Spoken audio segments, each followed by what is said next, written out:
Pessoal, mais uma dica de mecânica aí. Vamos falar essa Maroc. Esse carro chegou agora pra gente aqui na oficina aqui. Por causa que estava sentindo muita folga no volante ali, tava ficando meio passarinheira. Mas também, olha só o tamanho da folga que tá aqui, ó. Olha. Aqui, ó. Esse terminal de direção aqui, ó.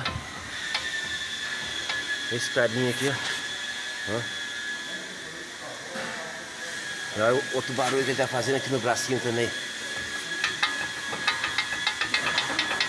Esse aqui é o braço de articulação dele, ó. O cara tira essa braçadeirinha, tem uma coifinha, puxa ele pra trás. Ele é rosqueado lá no setor de direção, ó. E quando ele cria folga aqui que aqui dentro ele tem uma... Trabalha assim, ó. Na hora que ele pega, ele folga assim, ele começa a bater ali, ó. Nem tá essa folga aqui, ó. E o outro é esse terminal de direção aqui, ó. Olha a folga que ele tá aí, ó. Olha o barulho que tá fazendo, né?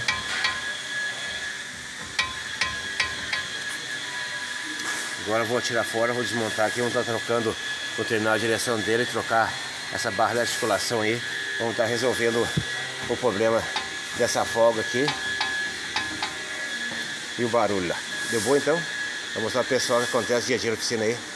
Segue nós lá, nós se agradece.